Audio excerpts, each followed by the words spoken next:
ओम सच्चिदानंद स्वरूपाय विश्वोत्पत्त्यहेतवे तापत्रय विनाशाय শ্রীকৃষ্ণায় বয়ং নমঃ। নমস্কার, সকলকে আমার চ্যানেলে আরেকবার স্বাগত জানাই। আজকে আমি মূলত যে বিষয়টি আলোচনা করব সেটি আমাদের সংস্কৃত নেট সেট হোক বা এসএলএসটি হোক, এটি গুরুত্বপূর্ণ বিষয়। সেটি হলো বৈদিক সাহিত্যের অন্তর্গত ব্রাহ্মণ, আরণ্যক এবং উপনিষদের সামান্য আলোচনা।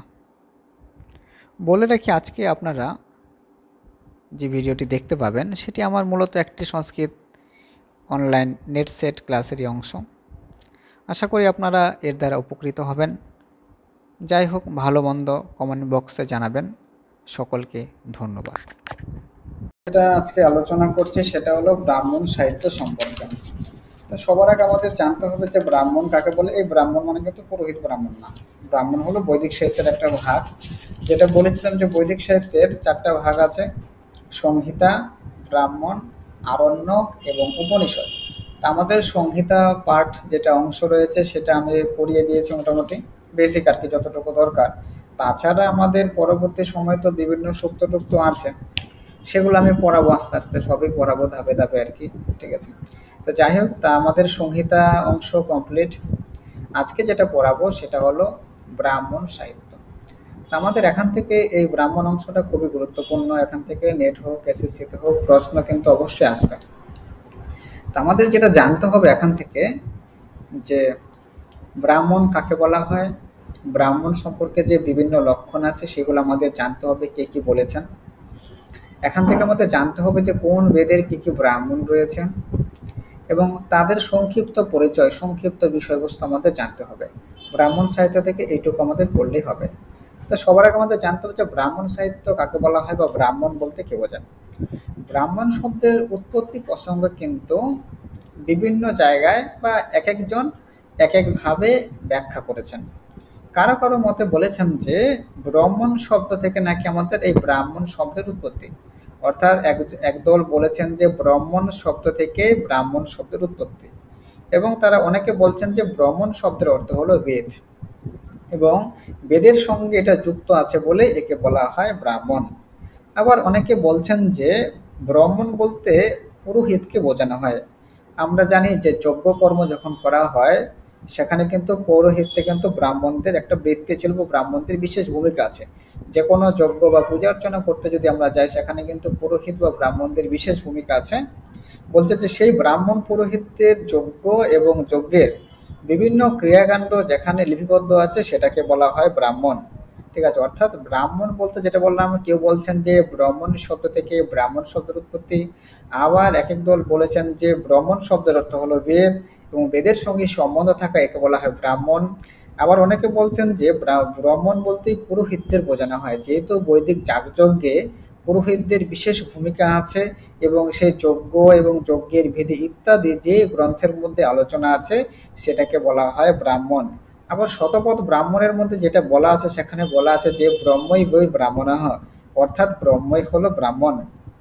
এবং আমাদের যেটা বলার দরকার যে বেদের যে পরবর্তী অংশ অর্থাৎ সংহিতার যে পরবর্তী অংশ, সেই সংহিতার পরবর্তী অংশ হলো ব্রাহ্মণ। এই ব্রাহ্মণের মধ্যে কি আছে, এই ব্রাহ্মণের মধ্যে বৈদিক যাগযজ্ঞের বিস্তৃত আলোচনা আছে। অর্থাৎ ব্রাহ্মণ অংশে মূলত কর্মপ্রধান। ঠিক আছে, কর্ম মানে এখানে কিন্তু কর্ম বলতে যাগযজ্ঞকে বোঝানো হয়। অর্থাৎ ব্রাহ্মণ বলতে তাকে বোঝানো হয় যেখানে যাগযজ্ঞের নির্দেশ, বিধি অথবা ইত্যাদি আলোচনা আছে, সেটাকে বলা হয় ব্রাহ্মণ। যেমন আমাদের বাচস্পতি মিশ্র তিনি ব্রাহ্মণ সম্পর্কে বলেছেন যে নৈরিক্তং ইয়াস্য মন্ত্রস্য বিনিয়োগ প্রয়োজনম প্রতিষ্ঠানং বিদিশ্যেব ব্রাহ্মণং তদিচ্যতে। অর্থাৎ তিনি বলছেন যে ব্রাহ্মণ হলো সেটা যার মধ্যে কি আছে, যার মধ্যে আমাদের শব্দের নিরুক্তি মানে নির্বচন আছে, কোন শব্দের কি ব্যুৎপত্তি আছে ইত্যাদি শব্দের নির্বচন আছে।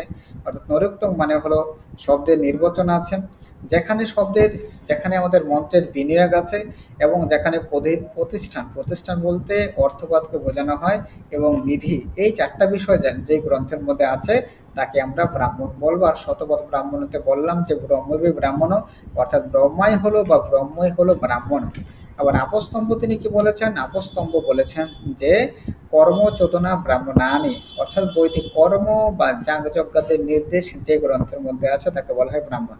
অর্থাৎ ব্রাহ্মণ সম্পর্কে যেটা বললাম যে এক একজন এক এক কথা বলছেন, বাচস্পতি মিশ্র বলছেন যে ব্রাহ্মণ বলতে আমরা তাকে বলবো যার মধ্যে কি আছে, শব্দে নির্বচন পাওয়া যায়, বিনিয়োগ পাওয়া যায় এবং প্রতিষ্ঠান, অর্থাৎ প্রতিষ্ঠান মানে হলো অর্থবাদ এবং বিধি, এই চারটা বিষয় যে গ্রন্থের মধ্যে আছে তাকে ব্রাহ্মণ বলবো। শতবত বলা আছে যে ব্রহ্মই হলো ব্রাহ্মণ। আপস্তম্ভের মধ্যে বলা আছে যে কর্মচোদনা ব্রাহ্মণানি, অর্থাৎ বৈদিক কর্ম বা যাগযজ্ঞাদির নির্দেশ যে গ্রন্থের মধ্যে আছে তাকে কি বলা হয়, তাকে বলা হয় ব্রাহ্মণ। ঠিক আছে, এভাবে ব্রাহ্মণ সম্পর্কে আমাদের বিভিন্ন গ্রন্থের মধ্যে বিভিন্ন ব্যাখ্যা আছে। আমাদের যেমন পাণিনি যেমন তিনি আবার বলেছেন যে ব্রাহ্মণ শব্দ প্রসঙ্গে পাণিনি বলেছেন যে সমানার্থ বৃত ব্রহ্মণ শব্দ ব্রাহ্মণ শব্দ, অর্থাৎ ব্রাহ্মণ এবং ব্রাহ্মণ শব্দ নাকি একই। এইভাবে বিভিন্ন বিদ্বানগণ বা বিভিন্ন জায়গায় ব্রাহ্মণ শব্দের বা ব্রাহ্মণ সাহিত্যের লক্ষণ বা বিষয়বস্তু সম্পর্কে আলোচনা করা আছে। তাহলে এটাই হলো ব্রাহ্মণ। তাহলে এগুলো মনে রাখবেন। তাহলে ব্রাহ্মণ কি, সংহিতার যে পরবর্তী অংশ সেটা হলো ব্রাহ্মণ। এখানে কি আছে, এখানে মূলত বৈদিক যাগযজ্ঞের যে নির্দেশ বা বিধি বা অর্থবাদ ইত্যাদি আলোচনা আছে সেটাকে বলা হয় ব্রাহ্মণ। বাচস্পতি মিশ্র ব্রাহ্মণের চারটা প্রয়োজনের কথা বলেছেন, যেখানে কি যেমন শব্দের নৈরুক্তম অর্থাৎ নির্বচন, তারপরে সেখানে আছে মন্ত্রের বিনিয়োগ, বিধি এবং যেটা প্রতিষ্ঠান। এই চারটা বিষয় যে গ্রন্থের মধ্যে আছে তাকে তিনি ব্রাহ্মণ বলেছেন। আর যেটা বললাম শতপথ ব্রাহ্মণের বলা আছে যে ব্রহ্মই হলো ব্রাহ্মণ, এবং আমাদের যেটা বলা আপস্তম্ভ বলেছেন যে কর্মচোদনা ব্রাহ্মণানি, অর্থাৎ বৈদিক কর্ম বা যাগযজ্ঞের নির্দেশ যে গ্রন্থের মধ্যে আছে সেটাই হলো ব্রাহ্মণ। এবার আসি ব্রাহ্মণ গ্রন্থের প্রতিপাদ্য বিষয়। ব্রাহ্মণ গ্রন্থের মধ্যে মূলত আমাদের তিন প্রকার তিন প্রকার বিষয়বস্তু বা ব্রাহ্মণ গ্রন্থের প্রতিপাদ্য বিষয় হলো তিন প্রকার। ঠিক আছে, অর্থাৎ যেটা বললাম ব্রাহ্মণ গ্রন্থের বিষয়বস্তু হলো তিন প্রকারের বিষয়বস্তু দেখা যায়। ঠিক আছে, এছাড়া আমরা পরবর্তীতে পড়বো যে ব্রাহ্মণ গ্রন্থের বিষয়বস্তু কি। তা ব্রাহ্মণ গ্রন্থের প্রতিপাদ্য বিষয়কে মূলত তিন ভাগে ভাগ করা যায়। একটা হলো কি বিধি, নেক্সট হলো অর্থবাদ, আর একটা হলো উপনিষদ। ঠিক আছে, এই হলো ব্রাহ্মণ গ্রন্থের বলা হয়। ব্রাহ্মণ গ্রন্থের যে প্রয়োজন আছে বা প্রতিপাদ্য বিষয় সেটাকে তিন ভাগে ভাগ করা যেতে পারে। একটা হলো বিধি, একটা হলো অর্থবাদ এবং এক হলো উপনিষদ। বিধি বলতে কি বোঝায়, বলছে যে বিশেষ বিশেষ অনুষ্ঠানের জন্য যে নির্দেশ দেওয়া হয়েছে তাকে বলা হয় বিধি। অর্থাৎ কোনো একটা বিশেষ বিশেষ কর্মানুষ্ঠানের জন্য যে নির্দেশ বা চোদনাবাক্য বেদের মধ্যে যেটা শ্রুত হয়েছে সেটাই বলা হয় বিধি। যেমন বলা আছে যে স্বর্গকাম অশ্বমেধন ইয়াজেত, অর্থাৎ স্বর্গকামী ব্যক্তি কি করবেন, অশ্বমেধ যজ্ঞ করবেন। বিধির মধ্যে বিভিন্ন নির্দেশ বলে আছে, যেমন বলছে যে কেউ যদি স্বর্গ কামনা করে তাহলে সে অশ্বমেধ যজ্ঞ করবে। বৃষ্টিকামহ কারিয়া ইয়জেত, কেউ যদি বৃষ্টি কামনা করে তাহলে সে কারিরই যজ্ঞ করবে। এই যে যেখানে আমাদের বিশেষ বিশেষ যজ্ঞ অনুষ্ঠানের নির্দেশ বলে আছে বা চোদনা বাক্য যেখানে আছে সেটাকে বলা হয়েছে বিধি। তা ব্রাহ্মণের প্রতিপাদ্য বিষয়ের মধ্যে এক প্রকার বিষয়বস্তু হলো বিধি। নেক্সট হলো অর্থবাদ। অর্থবাদের মধ্যে নিন্দা তথা প্রশংসা দুটাই করা হয়েছে। যেমন আমরা দেখবো যে বেদের মধ্যে কোনো কোনো জায়গায় পশু হত্যা নিন্দা করা হয়েছে, আবার কোনো কোনো জায়গায় বলা আছে যে পশু হত্যা করে নাকি স্বর্গে যাওয়া যায়। এইভাবে যেখানে নিন্দা এবং প্রশংসা দুটাই আছে সেটাকে বলা হয় অর্থবাদ। উপনিষদ বলতে কি বোঝায়, বলছে এখানে আধ্যাত্মিক দার্শনিক চিন্তার বিচার সংক্রান্ত আলোচনা আছে। এখানে বিদ্যা অবিদ্যা, ঈশ্বর, জীব, মায়া প্রভৃতি গুরুত্বপূর্ণ বিষয় সম্পর্কে আলোচনা আছে। এইভাবে ব্রাহ্মণ গ্রন্থের যে প্রতিপাদ্য বিষয় সেটাকে তিন ভাগে ভাগ করা যায়। এবার আসি আপস্তম্ভের মতে ব্রাহ্মণের প্রতিপাদ্য বিষয় হলো ছয় প্রকার বা ব্রাহ্মণের বিষয়বস্তু হলো ছয় প্রকার। তা বলে দেয় যে ব্রাহ্মণের যে প্রতিপাদ্য বিষয় আছে বা ব্রাহ্মণের বিষয়বস্তু আছে সেটা কিন্তু এক এক জনের মতে এক এক প্রকার। যেমন আপস্তম্ভের মতে ব্রাহ্মণের প্রতিপাদ্য বিষয় হলো ছয়টি। ছয়টি কি কি? বিধি, অর্থবাদ, নিন্দা, প্রশংসা, পুরাকল্প এবং পরকৃতি। এখন আমাদের জানতে হবে যে বিধি, অর্থবাদ, নিন্দা, প্রশংসা, পুরাকল্প, পরকৃতি, এই যে ছটা প্রয়োজন আছে আপস্তম্ভের মতে, এদের আমাদের বেসিক একটা ধারণা থাকা দরকার যে বিধি কি, অর্থবাদ কি, নিন্দা কি, প্রশংসা কি, পুরাকল্প কি ইত্যাদি বিষয় কিন্তু আমাদের জানতে হবে। যেটা বললাম যে তাহলে আপস্তম্ভের মতে ব্রাহ্মণের প্রতিপাদ্য বিষয় হলো ছয় প্রকার। বিধি সম্পর্কে একটু আগেই বললাম যে বিশেষ বিশেষ কর্মানুষ্ঠানের জন্য যে নির্দেশ বলি বা যে চোদনাবাক্য শ্রুত হয় সেটাকে বলা হয় বিধি। যেমন বলা আছে যে কেউ যদি স্বর্গ কামনা করে তাহলে সে অশ্বমেধ যজ্ঞ করবে, যদি বৃষ্টি কামনা করা হয় তাহলে সে কারির যজ্ঞ করবে। যেমন কতদিন আগে কিন্তু আমাদের এই নর্থ বেঙ্গলে বৃষ্টি হচ্ছিল না, বা এদিকে বিশেষ করে বৃষ্টি হচ্ছিল না, তখন কিন্তু অনেক জায়গায় কিন্তু যাগযজ্ঞ করা হয়েছে। তার যাগযজ্ঞের কিন্তু সত্যিও বিশাল পাওয়ার আছে। যদি ঠিকঠাক মতো নিয়ম মেনে করা হয় তাহলে কিন্তু তার অভিষ্ট ফল অবশ্যই পাওয়া যায়। তো এইভাবে বলছে কি, যদি বৃষ্টি কামনা করে তাহলে কাডেরি বলে একটা জায়গা আছে, সে যাগ করলে বৃষ্টি হবে। এইভাবে বিশেষ বিশেষ কর্মানুষ্ঠানের যে নির্দেশ সেটাকে বলা হয়েছে বিধি। অর্থপাত একটু আগে বলে দিলাম, যেখানে কি হয় বলছে অর্থপাতের মধ্যে কি আছে, বলছে বৈদিক মন্ত্রের অর্থ সম্বন্ধে এবং নানা প্রকার ক্রিয়াকাণ্ড সম্বন্ধে ব্রাহ্মণগুলিতে যে ব্যাখ্যা হয়েছে সেই ব্যাখ্যাকে বলা হয় অর্থবাদ। এবং এখানে অর্থবাদের মধ্যে নিন্দা এবং প্রশংসা দুটাই আছে। অনেক সময় পরীক্ষার মধ্যে প্রশ্ন আসে যে নিন্দা এবং প্রশংসা যে ব্রাহ্মণের যে অংশের মধ্যে আলোচনা হয় তাকে কি বলা হয়, তাহলে তাকে কি বলা হয়, অর্থবাদ। নেক্সট আছে নিন্দা। নিন্দা বলতে কি বোঝায়, বলছে বিরোধী মতের সমালোচনা, তার খণ্ডন এবং পরিহারকে বলা হয় নিন্দা। অর্থাৎ বিরোধীরা যখন সমালোচনা করবে তার যুক্তিকে আমি খণ্ডন করব এবং পরিহার করব, এই যে বিষয় এটা হলো নিন্দা। তা ব্রাহ্মণের মধ্যে এই সমস্ত নিন্দা বলে যেটা বিষয়বস্তু ব্রাহ্মণের মধ্যে আছে। নেক্সট হলো প্রশংসা। প্রশংসা বলতে বোঝায় ব্রাহ্মণগুলিতে কোনো ক্রিয়া অনুমোদনের জন্য সেগুলির স্তুতি বা প্রশংসা করা। অর্থাৎ প্রশংসা বলতে বোঝায় ব্রাহ্মণ বলতে কোনো কাজকর্ম করার জন্য সেগুলির যে স্তুতি বা সেগুলোর যে প্রশংসা সেটাকে বলা হয়েছে প্রশংসা। পুরাকল্প বলতে কি বোঝায়, পুরাকল্পে বলতে বোঝায় প্রাচীনকালে কিরকম যাগযজ্ঞ হতো তার যে বিবরণ সেটাকে বলা হয়েছে পুরাকল্প। অর্থাৎ পুরাকল্প মানে অতি প্রাচীনকালে যে সমস্ত যাগযজ্ঞ সম্পাদিত হয়েছিল তার যে বিবরণাত্মক গল্প সেটাকে বলা হয় পুরাকল্প। ঠিক আছে। নেক্সট হলো পরকৃতি। পরকৃতি বলতে কি বোঝায়, বলছে পরস্বকৃতি পরকৃতি, অর্থাৎ অপরের কার্যকে বলা হয় পরকৃতি। বলছে বিখ্যাত যজমানদের যজ্ঞ বিবরণ এবং সেসব যজ্ঞে প্রদত্ত দক্ষিণা ইত্যাদির বিবরণকে বলা হয় পরকৃতি। মানে পরকৃতি বলতে পরের কীর্তি বা কার্যকে বলা হয়। এখানে কি করা হতো, এখানে প্রাচীনকালে যে বিখ্যাত যজ্ঞ হতো সেই যজ্ঞের বিবরণ এবং সেই সমস্ত যজ্ঞের মধ্যে যারা যে যে সমস্ত যজ্ঞ করতো যজমান বা সেখানে কি কি দান দক্ষিণা দেওয়া হতো ইত্যাদির যে ব্যাখ্যা আছে যেই ব্রাহ্মণের যে অংশে সেটাকে বলা হয় পরকৃতি। এভাবে আপস্তম্ভের মতে ব্রাহ্মণের প্রতিপাদ্য বিষয় হলো 6টি: বিধি, অর্থবাদ, নিন্দা, প্রশংসা, পুরকল্প এবং পরকৃতি। ধরুন পরীক্ষার মধ্যে প্রশ্ন আসবে, এমসিকিউ যেহেতু আসবে, ধরুন দিয়ে দেবে যে এর মধ্যে কোনটি ব্রাহ্মণের প্রতিপাদ্য বিষয় বা এর মধ্যে কোন দুটি ব্রাহ্মণের প্রতিপাদ্য বিষয়, অপশনগুলো থাকবে। এই জন্য যদি আমি হ্যাঁ পারি 6টা যদি নাম মনে রাখি তাহলে আমি নাও পারবো। প্রশ্ন যেভাবে ঘুরিয়ে দেয় আমার যদি বিষয় যদি আমার জানা থাকে তাহলে এদিক সেদিক যেভাবেই করে দেখ আমি কিন্তু উত্তর করতে পারবো, সেটা হ্যাঁ বাচক দিলেও পারবো না বাচক দিলেও পারবো। এইভাবে আপনারা যেটা বললাম ব্রাহ্মণের যে 6টা প্রয়োজন আছে সেটা সম্পর্কে নলেজ থাকা দরকার এবং কি কি সেটা জেনে রাখবেন। কিন্তু আবার শবর ভাষ্য অনুসারে ব্রাহ্মণের কিন্তু আবার 10 প্রকার প্রয়োজনীয়তার কথা আছে। ঠিক আছে। শবর ভাষ্য এটা একটা জৈন দর্শনের একজন বিখ্যাত ব্যক্তি আর কি, শবর স্বামী, মীমাংসা দর্শনের তিনি লোক ছিলেন। তিনি বলছেন যে ব্রাহ্মণের আবার 10 প্রকার প্রয়োজন আছে। কি কি বলছে, হেতু, নির্বচন, নিন্দা, প্রশংসা, সংশয়, বিধি, পরক্রিয়া, পুরাকল্প, ব্যবধারণ, কল্পতা, উপমান ইত্যাদি। ঠিক আছে। অর্থাৎ শবর ভাষ্য অনুসারে একটু আগে যেটা বললাম যে আপস্তম্ভ বলেছেন যে ব্রাহ্মণের 6টা প্রয়োজন আছে, আবার শবর ভাষ্য অনুসারে শবর স্বামী বলছেন যে ব্রাহ্মণের 10টি প্রয়োজন আছে। 10টি প্রয়োজন কি কি, হেতু, নির্বচন, নিন্দা, প্রশংসা, সংশয়, বিধি, পরক্রিয়া, পুরাকল্প, ব্যবধারণ, কল্পতা এবং উপমা। এদের সম্পর্কে একটু শর্টকাট বলে দেয় যে হেতু বলতে কি বোঝানো হয়েছে, নিন্দা বলতে কি বোঝানো হয়েছে। কিছু কিছুগুলো তো আমরা আগেও পড়লাম যে বিধি কাকে বলা হয়, অর্থবাদ কাকে বলা হয়, পুরাকল্প কাকে বলা হয়, এগুলো আগেও পড়েছি। এখন একটু যেগুলো আমরা পড়িনি, যেগুলো আমি বলিনি সেগুলো বলে দিই। হেতু বলতে কি বোঝায়, বলছে যে যজ্ঞতে কোনো কার্য কেন করা হয় তার কারণ সম্পর্কে জানাই হলো হেতু। অর্থাৎ কোনো একটা যজ্ঞের মধ্যে আমি যে সমস্ত কার্যকলাপ করা হয় সেটা আমি কেন করব, এই প্রকার আলোচনা, কেন করা হয় ইত্যাদি কারণ জানা ইত্যাদি বিষয় যেখানে আছে সেটাকে বলা হয় হেতু। নির্বচন মানে হলো শব্দের নিরুক্ত অনুসারে যে ব্যাখ্যা, সেই নিরুক্ত অনুসারে ব্যাখ্যাটা জানাই হলো নির্বচন।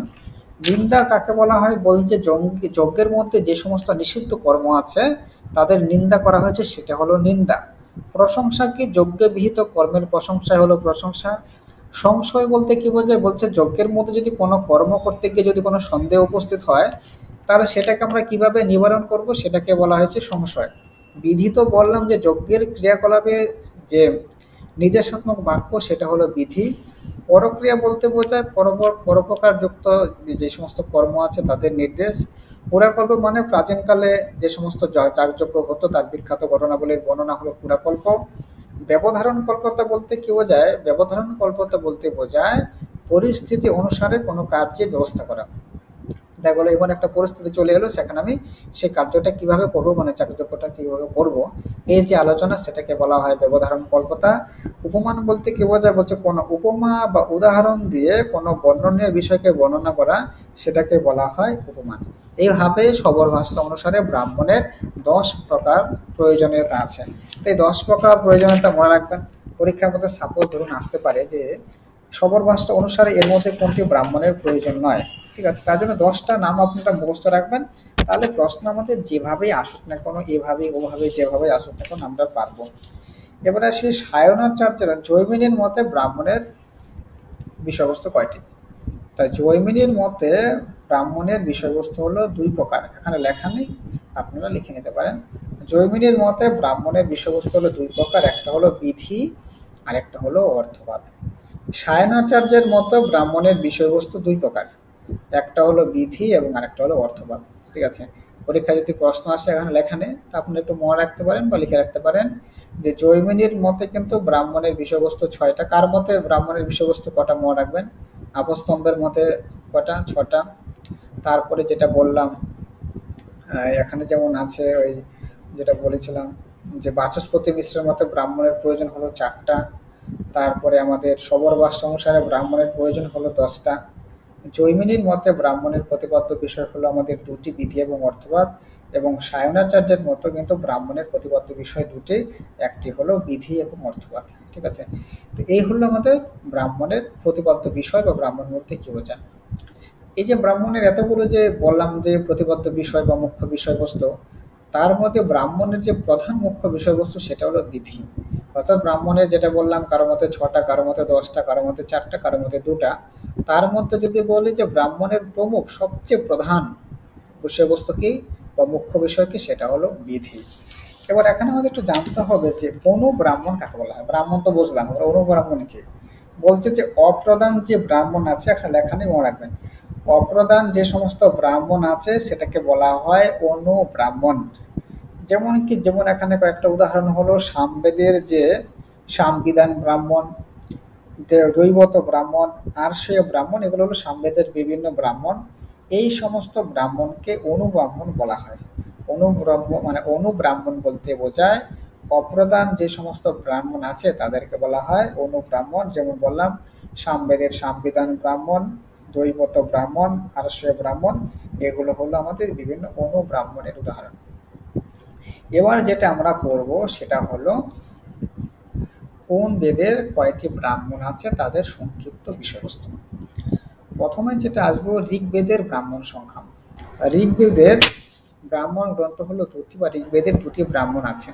কি কি? একটা হলো ঐতরীয় ব্রাহ্মণ, দ্বিতীয় হলো কৌশিতকী বা সাংখ্যায়ন ব্রাহ্মণ। পরীক্ষা আমাদের প্রশ্ন আসতে পারে যে এর মধ্যে কোনটি ঋগ্বেদের ব্রাহ্মণ। তাহলে ঋগ্বেদের 2টি ব্রাহ্মণ আছে এবং সেটা হলো ঐতরীয় ব্রাহ্মণ এবং কৌশিতকী বা সাংখ্যায়ন। ঋগ্বেদের যে উপনিষদ আছে সেগুলোর নামও সেম। এবার একটু জানতে হবে যে ঐতরীয় ব্রাহ্মণ সম্পর্কে। বলছে এর যে প্রণেতা, অর্থাৎ ঐতরীয় ব্রাহ্মণের প্রণেতা হলেন মহিদাস। বলছে মহিদাসের মাতা শূদ্র কুলে উৎপন্ন ছিল, অর্থাৎ মহিদাসের যে মাতা সে শূদ্র ছিল, যার নাম ছিল ইত্তরা। অর্থাৎ ঐতরীয় ব্রাহ্মণের প্রবক্তা হলেন মহিদাস, তার মাতা শূদ্র কুলের ছিলেন, যার নাম ছিল ইত্তরা। এই ব্রাহ্মণের মধ্যে কি আছে? বলছে এই ব্রাহ্মণের মধ্যে 8টি পঞ্জিকা আছে এবং প্রতি পঞ্জিকায় 5টা করে মোট 40টা অধ্যায় আছে। অর্থাৎ ঐতরীয় ব্রাহ্মণের মধ্যে 8টি পঞ্জিকা আছে, প্রতিটি পঞ্জিকা 5টি করে, অর্থাৎ মোট এখানে 40টি অধ্যায় আছে।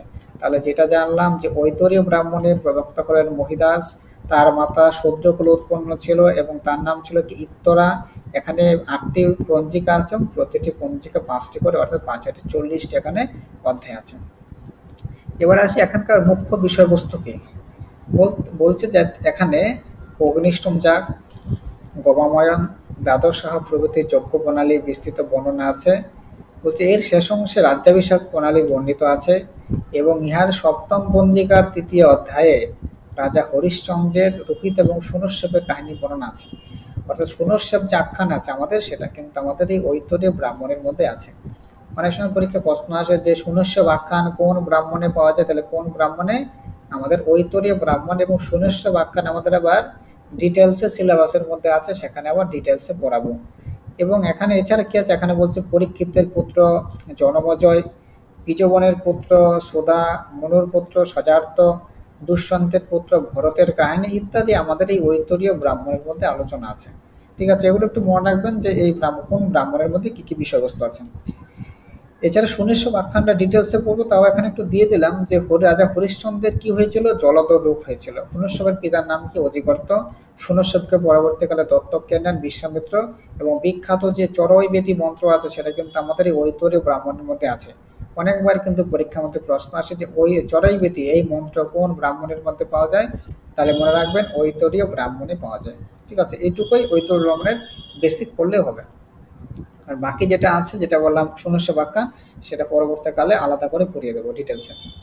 নেক্সট হলো আমাদের ঋগ্বেদের যে দ্বিতীয় ব্রাহ্মণ, সেটা হলো সাংখ্যায়ন বা কৌশিক ব্রাহ্মণ। বলছে এখানে 30টি অধ্যায় আছে। এখানে মূলত অগ্নিহোত্র, দশপূর্ণ মাস, চাতুর্মাস, সোমযাগ প্রভৃতি বিভিন্ন যাগযজ্ঞের বর্ণনা আছে। ঠিক আছে, এই হলো আমার সাংখ্যায়ন বা কৌশিক ব্রাহ্মণ। এবার আমরা যেটা জানবো সেটা হলো সামবেদের ব্রাহ্মণ। সায়নাচার্যের মতে সামবেদের ব্রাহ্মণ সংখ্যা হলো 8 এবং অন্য মতে সামবেদের ব্রাহ্মণ সংখ্যা হলো 9টি।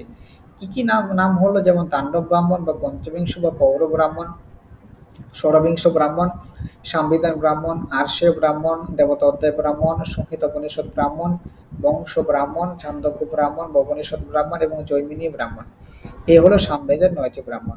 এই 9টি ব্রাহ্মণের নাম ভালো করেই মুখস্থ রাখবেন, এখান থেকে পরীক্ষা প্রশ্ন আসে। ঠিক আছে, ধরুন দিয়ে দিবে যের মধ্যে কোন দুটি সামবেদের ব্রাহ্মণ, বের মধ্যে কোনটি সামবেদের ব্রাহ্মণ নয়, বের মধ্যে কোনটি সামবেদের ব্রাহ্মণ। ঠিক আছে, এই জন্য ভালো করে বা কোন ব্রাহ্মণের অপর নাম কি, এই যে সামবেদের ব্রাহ্মণগুলি আছে ভালো করে মুখস্থ করেন, পরীক্ষার মধ্যে প্রশ্ন এখান থেকে আসে বা আসতে পারে। ঠিক আছে, কথা শোনা যাচ্ছে তোমার? কারণ আমি দেখতে পাই না তো কিছু, যখন স্ক্রিন শেয়ার করি কে কি বলছেন, আমার কে কে আছে, শোনা যাচ্ছে তো কথা? আচ্ছা ঠিক আছে। তো যাই হোক, এবার সামবেদের যে ব্রাহ্মণ আছে তাদের একটু সংক্ষিপ্ত পরিচয় জেনে নেই।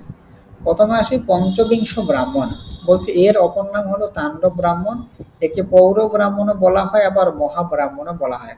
পরীক্ষায় ধরুন প্রশ্ন হলো যে তাণ্ডব ব্রাহ্মণ কোন ব্রাহ্মণের অপর নাম, বা পৌর ব্রাহ্মণ কোন ব্রাহ্মণের অপর নাম, বা মহাব্রাহ্মণ কোন ব্রাহ্মণের অপর নাম, তাহলে পঞ্চবিংশ ব্রাহ্মণের অপর নামই হলো এই সমস্ত। এতে 25টা অধ্যায় আছে, এর জন্য নাম কি হয়েছে পঞ্চবিংশ ব্রাহ্মণ। এখানকার যে মুখ্য বিষয়বস্তু সেটা হলো সোমযাগ। নেক্সট হলো ষড়বিংশ ব্রাহ্মণ। ষড়বিংশ মানে 26টা অধ্যায় আছে।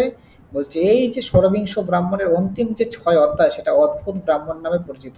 পরীক্ষার মধ্যে প্রশ্ন আসতে পারে যে অদ্ভুত ব্রাহ্মণ কোন ব্রাহ্মণের অংশ, তাহলে ষড়বিংশ ব্রাহ্মণের অন্তিম যে 6 অধ্যায় সেটাকে বলা হয়েছে অদ্ভুত ব্রাহ্মণ।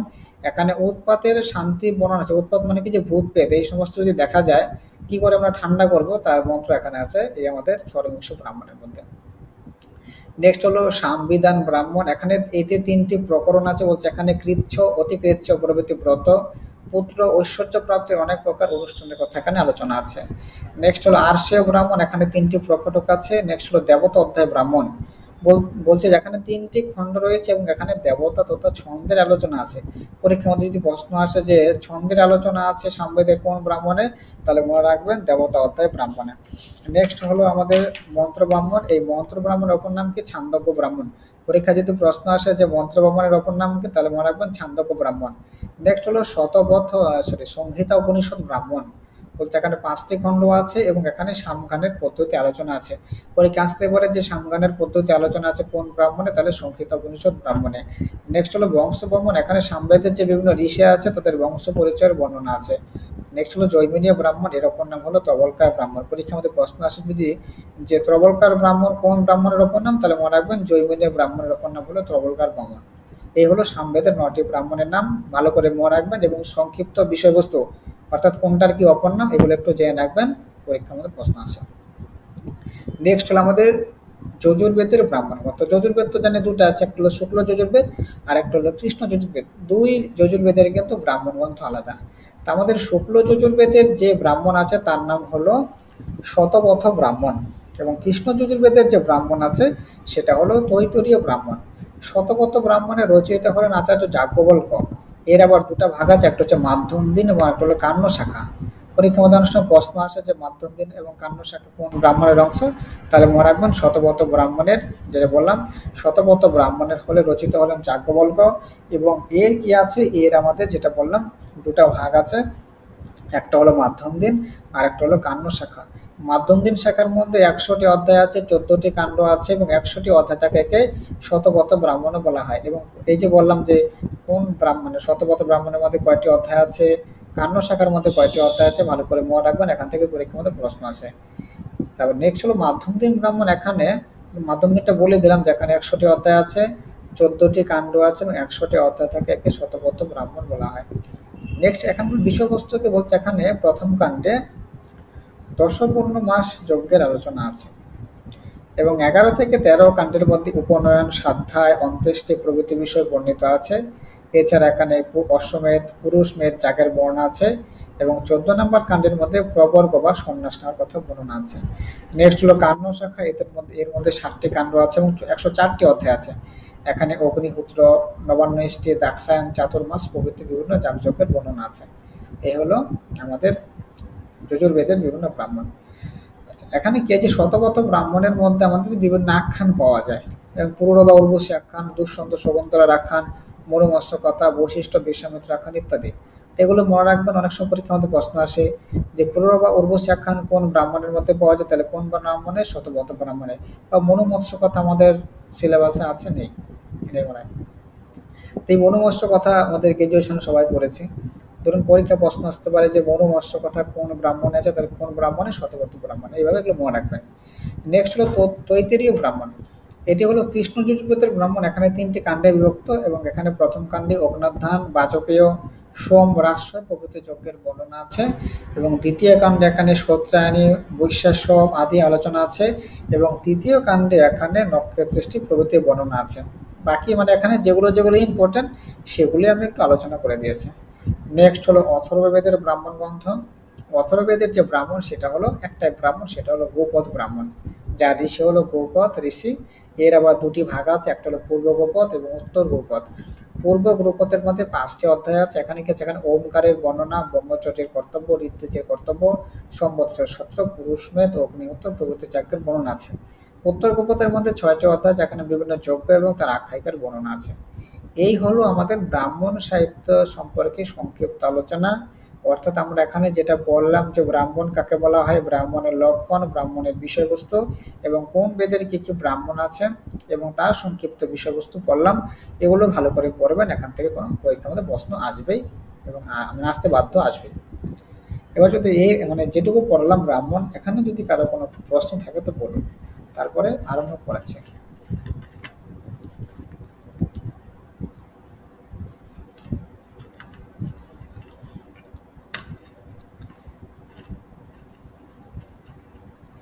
এবং মনে রাখবেন যে আমাদের যে গৌপদ ব্রাহ্মণ আছে সেটা কিন্তু অর্বাচীন, সবচেয়ে অর্বাচীন ব্রাহ্মণ।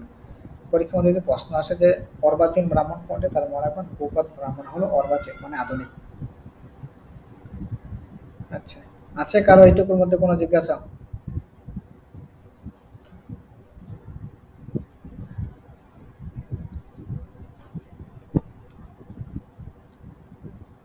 নেই, তাহলে এটা শেষ করছে।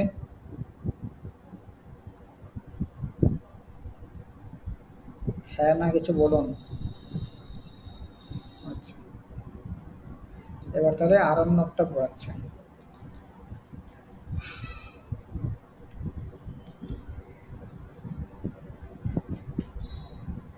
আচ্ছা, এখন তাহলে ব্রাহ্মণ আমাদের হয়ে গেলে এবার আসি আরণ্যক।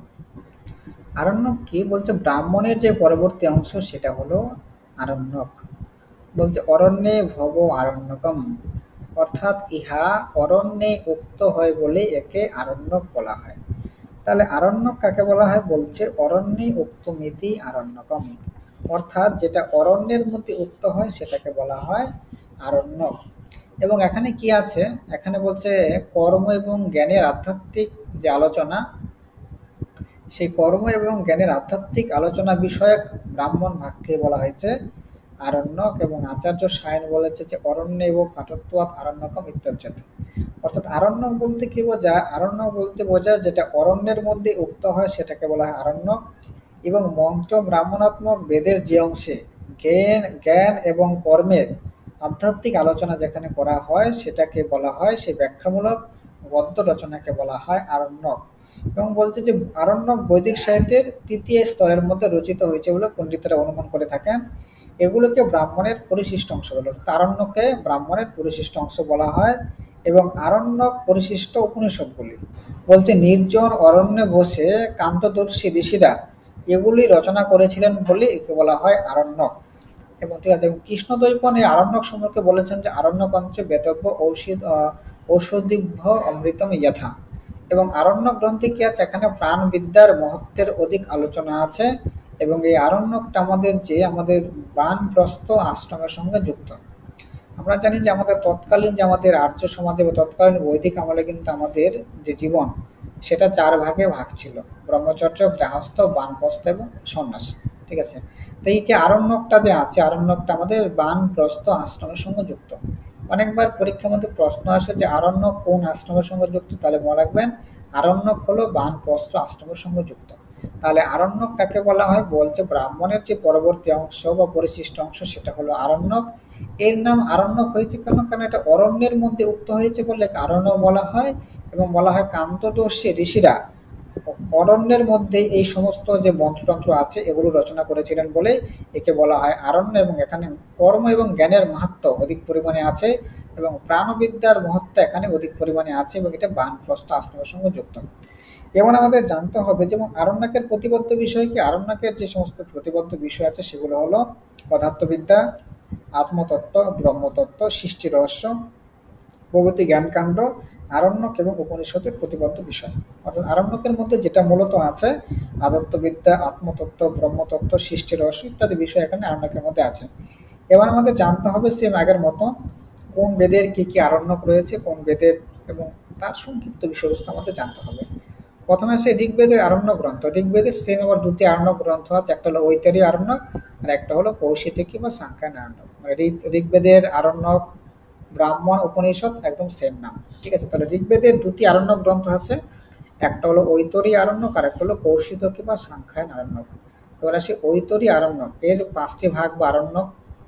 এবং বলছে এর প্রথম 3টি আরণ্যকে রচিত হলেন ঐতরীয়, এবং চতুর্থ আরণ্যকে রচিত হলেন আশ্রয়ন, এবং পঞ্চম যে আরণ্যক আছে সেটা হলো সৌনক। অর্থাৎ ঐতরী আরণ্যকের মধ্যে 5টি ভাগ আছে, তার এর প্রথম যে 3টি আরণ্যক আছে সেটা রচিত হলেন ঐতরীয়, তার নাম অনুসারে এর নাম হচ্ছে ঐতরী আরণ্যক। এবং চতুর্থ আরণ্যকে রচিত নাম হলেন আশ্রয়ন, এবং পঞ্চম আরণ্যকে রচিত হলেন সৌনক। বিষয়বস্তু কি আছে এখানে, এই বলছে এর প্রথম আরণ্যকে মহাব্রত এর উল্লেখ আছে। দ্বিতীয় আরণ্যকে উক্ত, নিষ্কবল্ক শাস্ত্র, প্রাণবিদ্যা ইত্যাদি বিষয় এখানে আলোচনা আছে। তৃতীয় আরণ্যকে এর অপর নাম হলো আবার সংহিতা উপনিষদ, এখানে সংহিতা, পদ, ক্রমপাঠ, ব্যঞ্জনাদিক্রম ইত্যাদি আলোচনা আছে। চতুর্থ আরণ্যকে মহানাম্নী ঋচের বর্ণনা আছে, এবং পঞ্চম আরণ্যকে নিষ্কবল্য শাস্ত্রের উল্লেখ আছে। এই হলো আমাদের ঐতরী আরণ্যকের 5টি যে অংশ আছে তার বিষয়বস্তু। নেক্সট হলো সাংখ্যায়ন আরণ্যক। এর কর্তা হলেন গুণ সাংখ্যায়ন। এতে 15টি অধ্যায় আছে এবং এর সাংখ্যায়নিক গুরু ছিলেন কহল কৌশিতকী। এর তৃতীয় থেকে ষষ্ঠ অধ্যায় আবার কৌশিতকী উপনিষদ নামে পরিচিত, এবং এর দ্বিতীয় অধ্যায়ে মহাব্রতের উল্লেখ আছে, এবং এর নবম অধ্যায়ে প্রাণস্য শ্রেষ্ঠতার বর্ণনা এখানে আছে। আচ্ছা, নেক্সট হলো আমাদের সামবেদের আরণ্যক গ্রন্থ। সামবেদের যে আরণ্যক গ্রন্থ তার নাম হলো ছান্দজ্ঞ আরণ্যক বা তবলকার আরণ্যক, এবং একে আবার জৈমিনী উপনিষদও বলা হয়। এবং ছান্দজ্ঞ উপনিষদের যে প্রথম অধ্যায়কে আবার ছান্দজ্ঞ আরণ্যকও বলা হয়। অর্থাৎ সামবেদের যে আরণ্যক গ্রন্থ, সামবেদের আরণ্যক গ্রন্থ হলো ছান্দজ্ঞ আরণ্যক, মনে রাখবেন। এবং একে তবলকার আরণ্যকও বলা হয় বা একে আবার জৈমিনী উপনিষদও বলা হয়। নেক্সট আছে যজুর্বেদের আরণ্যক গ্রন্থ। শুক্ল যজুর্বেদের যে আরণ্যক গ্রন্থ তার নাম হলো বৃহৎ আরণ্যক, আর কৃষ্ণ যজুর্বেদের যে আরণ্যক গ্রন্থ তার নাম হলো তৈতরী আরণ্যক। এতে 10টি প্রকটক আছে। কি কি? এই 10 প্রকার প্রকটকের নাম হলো ভদ্র, সহৈবী, চিতি, ইন্দ্রতে, দেবৈবে, পরে, শিক্ষা, ব্রহ্মবিদ্যা, বিবেক ও নারায়ণীয়। ঠিক আছে, এবং এখানে কি আছে বলছে এর প্রথম প্রকটক ভদ্রম কর্ণবী, এই মন্ত্র দ্বারা আরম্ভ হয়েছে বলে এর নাম হয়েছে ভদ্র। 7, 8 এবং 9 প্রবর্তককে তৈতরী উপনিষদই বলা হয়, এবং 10ম প্রবর্তককে আবার মহানারায়ণ উপনিষদ বলা হয়। মানে অর্থাৎ আরণ্যকের মধ্যে কিন্তু আবার বিভিন্ন উপনিষদগুলো আছে, সেগুলো মনে রাখবেন। এবং তৈতরী আরণ্যকে পঞ্চ মহাব্রত যজ্ঞোপবেদ প্রভৃতি সংস্কারের কথা আলোচনা আছে। এছাড়া কৃষ্ণ যজুর্বেদের প্রথম অপর আরণ্যকের হলো মৈত্রায়ণী আরণ্যক, একে মৈত্রায়ণ উপনিষদ বলা হয়, এতে 7টি ভূমিকা আছে। আর অথর্ববেদের কোনো আরণ্যক গ্রন্থ নেই। পরীক্ষার মধ্যে প্রশ্ন আসে যে কোন বেদের কোনো আরণ্যক গ্রন্থ নেই, তাহলে মনে রাখবেন অথর্ব বেদের কিন্তু কোনো আরণ্যক গ্রন্থ নেই। তা আরণ্যক সম্পর্কে আমার এইটুকু পড়লেই যথেষ্ট, ঠিক আছে। অর্থাৎ মনে রাখবেন আরণ্যক কাকে বলা হয়, ঠিক আছে, এবং আরণ্যকের বিষয়বস্তু কি, আরণ্যক কোন আশ্রমের সঙ্গে যুক্ত, কোন বেদের কি কি আরণ্যক আছে, তার সামান্য বিষয়বস্তু পড়লেই যথেষ্ট। এই হলো আরণ্যক। নেক্সট আমাদের যেটা বাকি থাকছে সেটা হলো উপনিষদ। উপনিষদ এখান থেকেও পড়তে পারেন, ঠিক আছে। আমি আরেকটা ভিডিও আছে, আমি সেখান থেকে পড়াচ্ছি। আচ্ছা,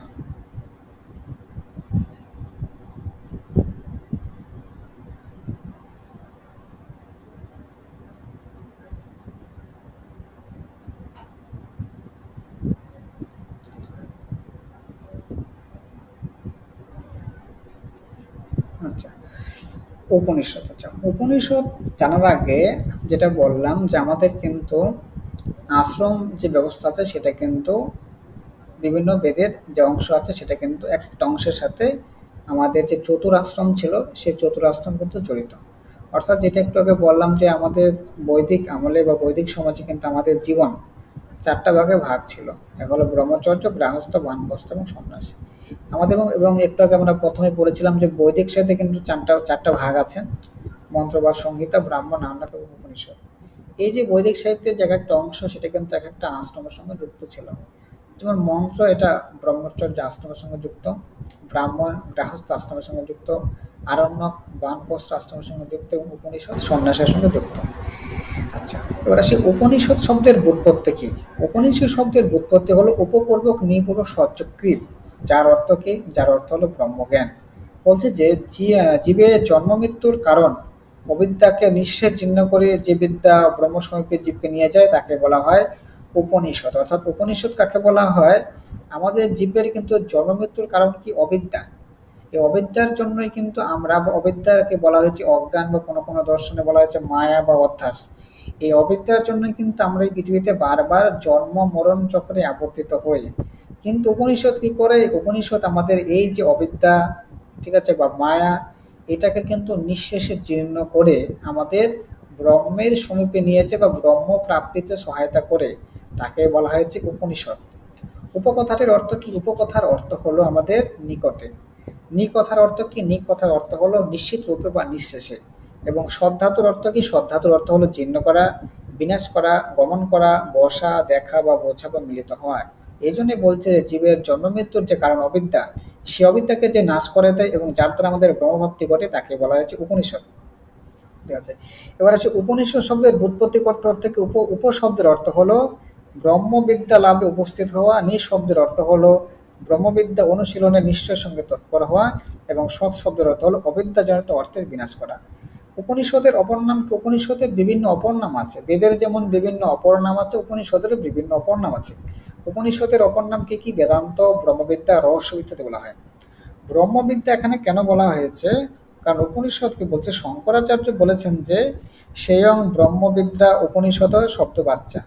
বলছে যারা ব্রহ্মবিদগণের কাছে উপস্থিত হয়ে একাগ্র চিত্তে চরম রহস্যের অনুশীলন করে উপনিষদ তাদের সাংসারিক অর্থের মূল কারণ অবিদ্যা প্রভৃতির বিনাশ করেন, তাই উপনিষদকে বলা হয় ওখানে হলো ব্রহ্মবিদ্যা। অর্থাৎ উপনিষদের দ্বারা আমরা পরম ব্রহ্মকে লাভ করতে পারি, এবং যেটা আমাদের অবিদ্যাকে নাশ করে ব্রহ্মপ্রাপ্তির সহায়তা করে বলে উপনিষদের অপর নাম হলো আমাদের, যেটা বললাম, ব্রহ্মবিদ্যা।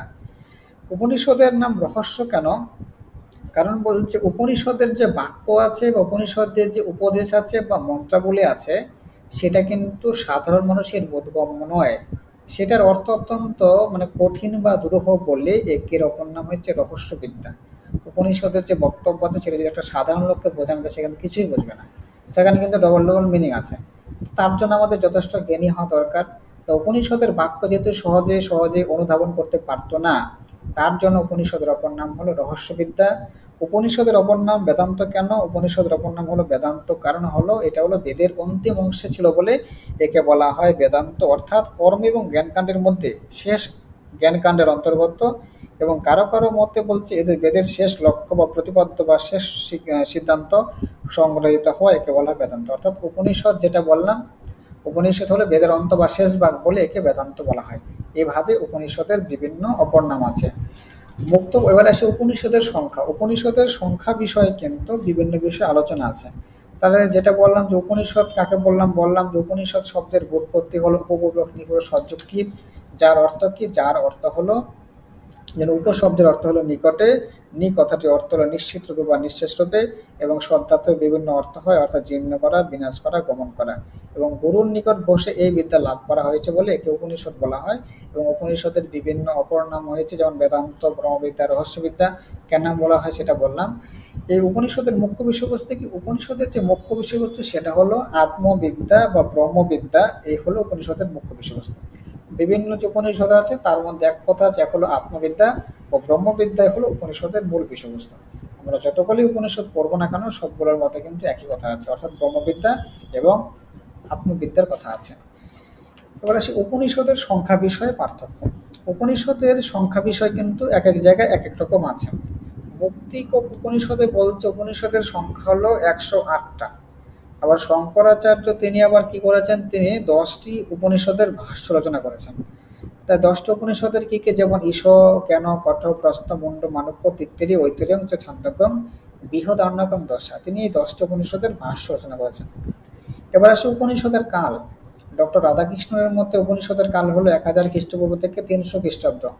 ম্যাকডোনাল্ডের মতে 600 খ্রিস্টাব্দের পরে। এভাবে উপনিষদের কাল নিয়ে মতানৈক্য আছে। এবার আসি উপনিষদের আবার বিভিন্ন ভাগ হয়, যেমন মন্ত্রোপনিষদ, ব্রাহ্মণ উপনিষদ, আরণ্যক উপনিষদ। মন্ত্রোপনিষদ কাকে বলা হয়? বলছে বেদের মূল মন্ত্রভাগের সঙ্গে যে সমস্ত উপনিষদ যুক্ত সেটাকে বলা হয় বা তাদের বলা হয় মন্ত্র উপনিষদ। অর্থাৎ মন্ত্র উপনিষদ হলো সেটা যেটা বেদের মন্ত্রভাগের সঙ্গে যুক্ত, সেটাকে বলা হয় মন্ত্র উপনিষদ। যেমন কি ঈশোপনিষদ, আমরা জানি একটু আগের দিন পড়েছিলাম যে ঈশোপনিষদ হলো শুক্ল যজুর্বেদের বাজস্বনী সংহিতার 40 নম্বর অধ্যায়, অর্থাৎ যেহেতু এটা সংহিতা বা মন্ত্রভাগে আছে এটাকে বলা হয় মন্ত্র উপনিষদ।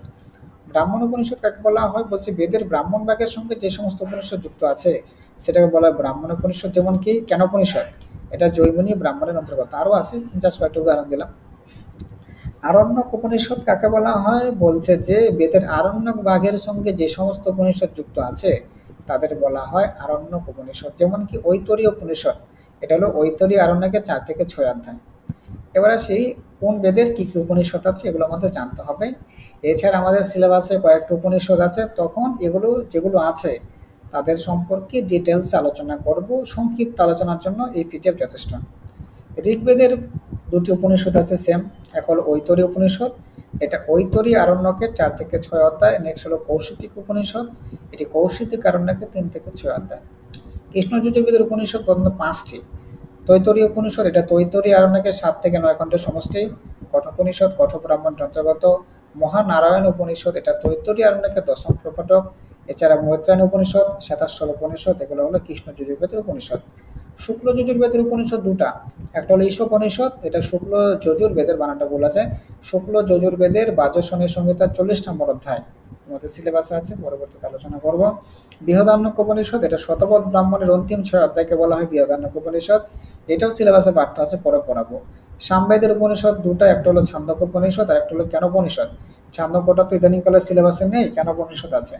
ছান্দোক্য উপনিষদ কোনটা? বলতে ছান্দোক্য ব্রাহ্মণের শেষ যে 8টি অধ্যায় সেটাকে বলা হয় ছান্দোক্য উপনিষদ। জ্ঞানোপনিষদ কাকে বলা হয়? জৈমিনী ব্রাহ্মণের যে 4র্থ অধ্যায়ের অন্তর্গত হলো জ্ঞানোপনিষদ। এই হলো আমাদের সামবেদের 2টা উপনিষদ।